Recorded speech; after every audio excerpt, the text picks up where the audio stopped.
discuss the mechanics of breathing. You should at this point be able to describe how inspiration and expiration works and how through Boyle's law that controls the movement of air in and out of the lungs. Where does that respiratory drive come from for our respiratory muscles? This is actually controlled by somatic neurons that innervate the spinal cord. And they're receiving their information from the respiratory center within the brain stem, specifically the medulla oblongata and the pons.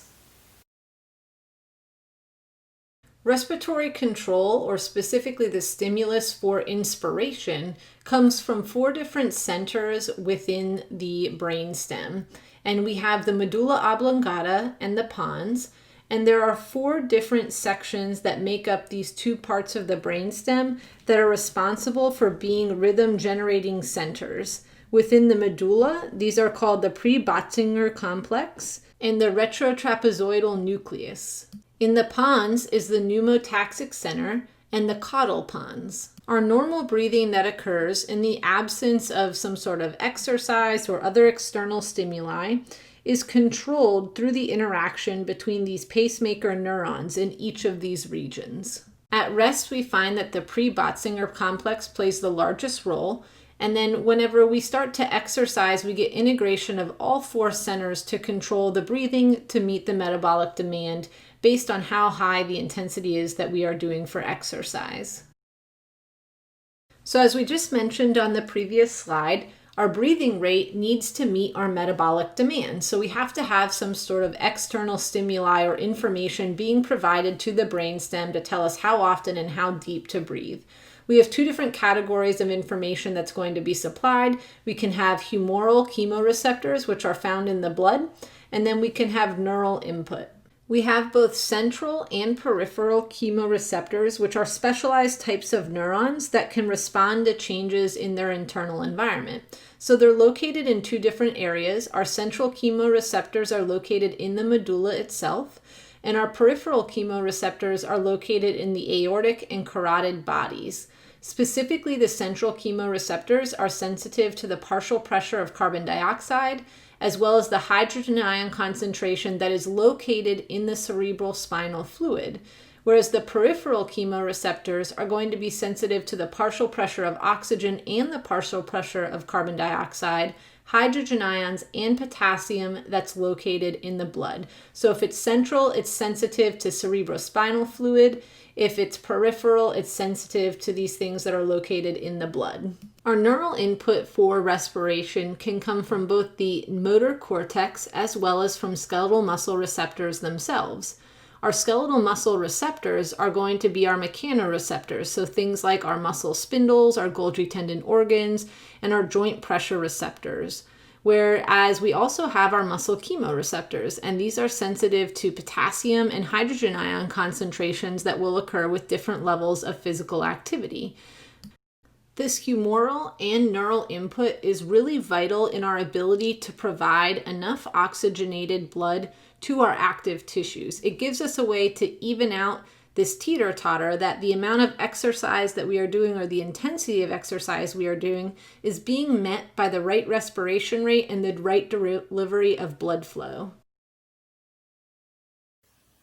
We mentioned that our central chemoreceptors are located in the medulla, but our peripheral chemoreceptors are located in the aortic and carotid bodies. This schematic shows you where are those specifically located in reference to the heart, for the aortic bodies, and then in reference to the carotid bodies, which you would find in the neck. This slide is starred for a reason. It is an excellent study tool. It takes information presented throughout this entire chapter, and it condenses it to one place to show all the different receptors, what they're sensitive to, and how that's going to influence your respiration rate and depth, or your overall ventilation. So make sure you use this slide as a study tool. I think you'll find it really valuable to have all that information very concisely presented in one spot. Our ventilation is very sensitive to changes in the partial pressure of carbon dioxide. As you can see in this first figure, there's a linear relation between the partial pressure of carbon dioxide and our ventilation. For each change or increase of about 1 millimeter of mercury of the partial pressure of carbon dioxide, we see about a 2 liter per minute increase in overall ventilation. So then what happens whenever we experience very low amounts of PO2, or when our PO2 starts to drop? We wouldn't expect that to happen at sea level, but if we were going up in altitude, we might expect that our PO2 might go down because the partial pressure of oxygen would be lower in that atmospheric air as the barometric pressure is going down. So in this case, what you would see is a drop in the partial pressure of oxygen, and you would actually start to see an increase in ventilation because the PCO2 would be starting to build up, and that's going to be the response, that PCO2 that's driving ventilation. And we have something that's called a hypoxic threshold, that when we reach that hypoxic threshold, we see really robust increases in our ventilation. And when we get to talking about altitude, that's a common response to altitude, even moderate altitude. So you go to Denver, which is the mile-high city, and you'll see increases in your own ventilation just at that mild altitude. On the right side of this slide, we have a really nice summary of the different centers, so the higher brain centers and our receptors that are located in our skeletal muscle, as well as peripheral chemoreceptors that are all contributing or providing information to the respiratory control center in the brainstem that's going to control our respiratory muscles.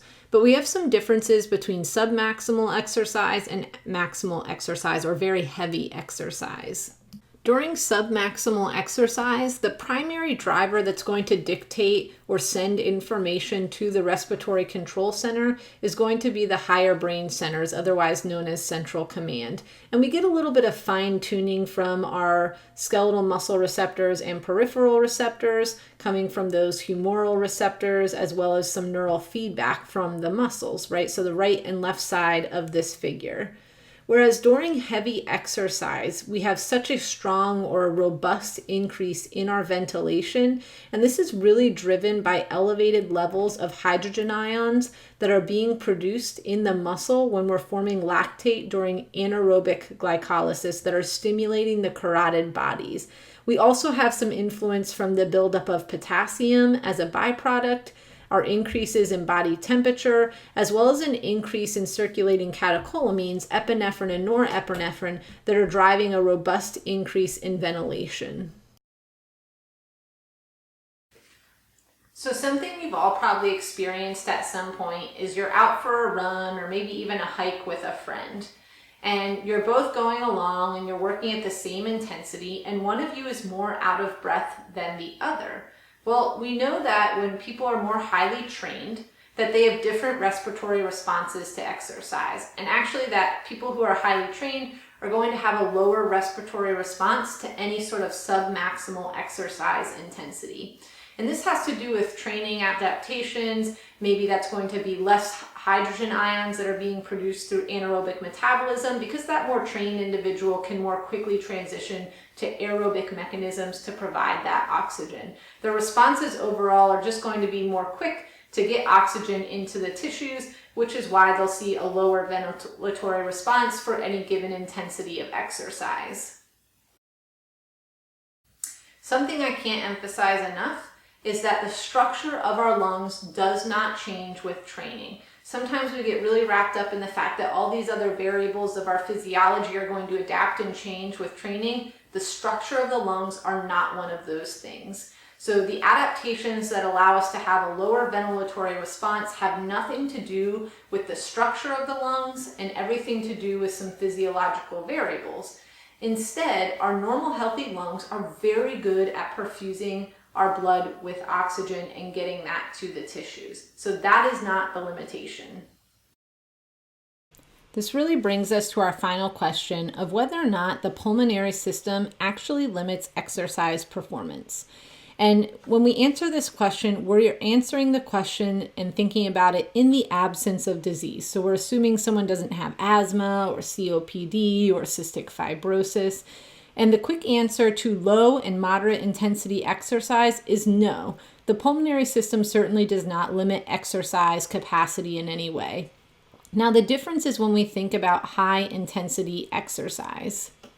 When we're thinking about high intensity exercise in a healthy adult who's at sea level, then there's really not a ton of evidence that the pulmonary system would be a limitation to overall exercise performance.